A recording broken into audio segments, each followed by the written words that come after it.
အားလုံးပဲမင်္ဂလာပါခုနေ့ကတော့ကျွန်တော်ထိုင်းနိုင်ငံအားစင်တာမှာလာပြီးတော့မှထိုင်းဂီတပွဲလေးတစ်ခုလာရောက်ပြီးတော့ပြေးလာတာဖြစ်ပါတယ်အားလုံးပဲတူတူပြေးလာကြည့်အောင်ကျွန်တော်တို့အနေနဲ့ဒီဗီဒီယိုတင်ပြရတဲ့ရည်ရွယ်ချက်ကတော့ထိုင်းလူမျိုးတွေကသူတို့ရဲ့ရိုးရာယဉ်ကျေးမှုဓလေ့နဲ့အနုပညာဂီတအကတွေကိုဘယ်လိုမျိုးထိန်းသိမ်းနေရဆိုတာကိုမျှဝေပေးခြင်းလိုပဲဖြစ်ပါတယ်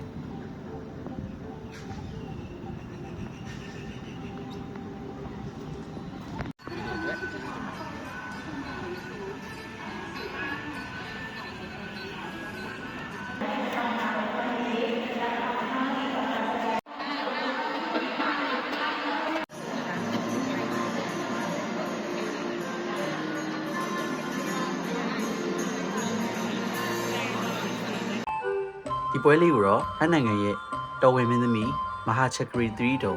တက်တော်80နှစ်ပြည့်တဲ့အထိမ်းအမှတ်နဲ့ကျင်းပတာပဲဖြစ်ပါတယ်မင်းသမီး3တုံကတော့ထိုင်းနိုင်ငံရဲ့ယဉ်ကျေးမှုနဲ့အမှုပညာကဏ္ဍကိုအဓိကပါဝင်ပတ်ပူးနေတဲ့သူဖြစ်ပါတယ်ဒီဖျော်ဖြေပွဲမှာဆိုရင်မင်းသမီးကထိုင်းနိုင်ငံရဲ့ရိုးရာဓလေ့ယဉ်ကျေးမှုနဲ့အမှုပညာဂီတတွေကိုအပိချီမြောက်တဲ့အတွက်ကျေးဇူးတင်ဂုဏ်ပြုကြောင်းကိုဂီတနဲ့အကတွေကနေတဆင့်ဖော်ပြသွားတာကိုတွေ့မြင်ရမှာဖြစ်ပါတယ်มีพลผ่านฟ้าထိုင်းနိုင်ငံရဲ့မြောက်ပိုင်းတောင်ပိုင်းအရှေ့မြောက်ပိုင်းနဲ့အလယ်ပိုင်းကဂီတနဲ့အကတွေကိုဖျော်ဖြေတင်ဆက်သွားတာပါน้ององค์สิริธรพระไทยเอื้ออาทรมันราชบิดรทั่วนครน้องบูชาขมิยาแห่งปวงชน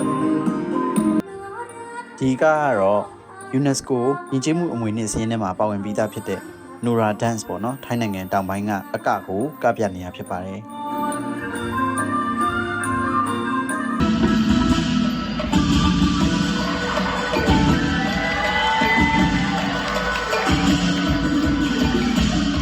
အခုကြည့်ရှုနေရတော့ထိုင်းနိုင်ငံရဲ့အရှေ့မြောက်ပိုင်းအီစန်ဒေသအကပဲဖြစ်ပါတယ်ဒီအကမှာတော့သူတို့ရဲ့ရိုးရာယဉ်ကျေးမှုဓလေ့တွေကိုဖော်ပြထားပါတယ်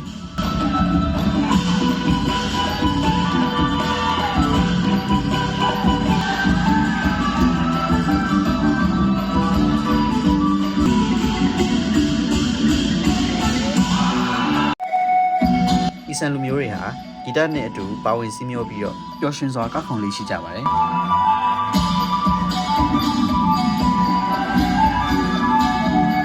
บ้านหน่วยแก้วเลี้ยวเบิ่งแนวยังแหลกหน่วยขนำดีใจหลายเยอะ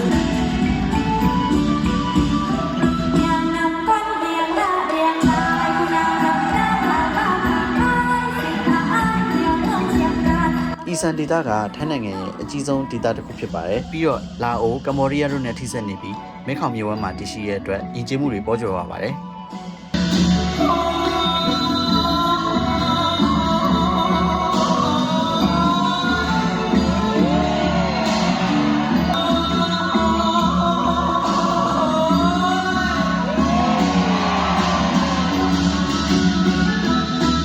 เอาแล้วสิฝ่ายคนเห็น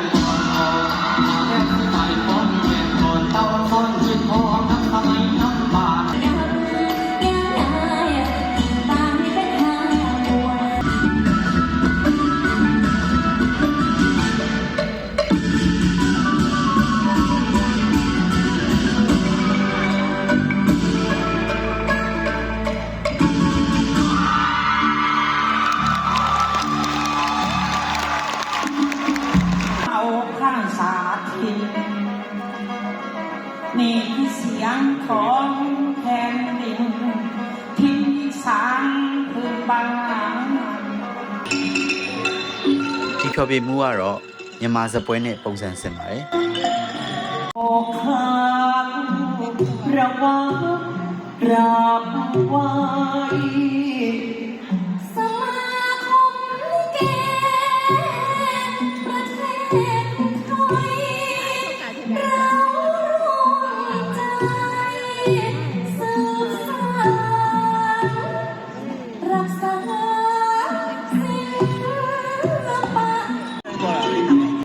မြန်မာဆိုရင်အောက်ကပရိသတ်တွေကဖျော်ဖြေမှုအပြီးမှာဆုလာချကြရပေါ့နော်ဒီဟာလည်းမြန်မာနဲ့ဆင်တူပါတယ်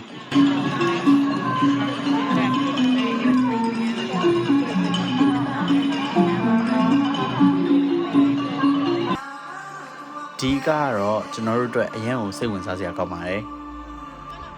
ဘာဖြစ်လို့လဲဆိုတော့ထိုင်းတောင်ပိုင်းမှာအရင်နဲ့ကတဲ့ရုပ်သေးရှိရပေါ့နော်အဲ့ရုပ်သေးထဲမှာပါတဲ့နမ်မွမ်ဆိုတဲ့ဇက်ကောင်မင်းသမီးရဲ့ဟန်နီအတိုင်းပေါ့နော်ဒီမှာဆိုရင်လူမှာပြန်ကထားတာကိုတွေ့ရမှာဖြစ်ပါတယ်ပြီးတော့ဒီအကမှာဂီတနဲ့အကရဲ့အသွားလာကအရန်ကိုလိုက်ဖက်ပြီးတော့ဟန်တီးမှုအားကောင်းတယ်လို့မြင်ပါတယ်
ချင်းကတော့တော်ဝင်မင်းသမီးတီဗီတုံကိုယ်တိုင်ထက်တန်းကျောင်းသူဘဝမှာရေးဆက်ခဲ့တဲ့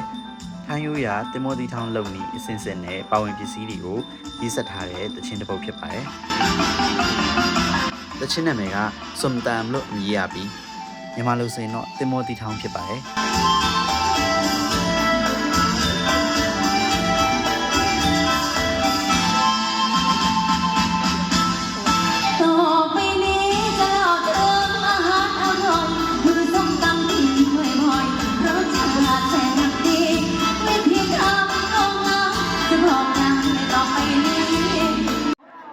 ဒီဗီဒီယိုထဲမှာတော့ဖန်တီးသူတွေရဲ့မိုဘိုင်ခွင့်ကိုအလေးထားတဲ့အနေနဲ့အကုန်မထည့်ထားပါဘူးတကယ်လို့အပြည့်စုံကိုကြည့်ရှုချင်တယ်ဆိုလို့ရှိရင်ကျွန်တော်တို့ caption မှာပေးထားတဲ့ link တွေကနေအပြည့်စုံကိုကြည့်ရှုနိုင်ပါတယ်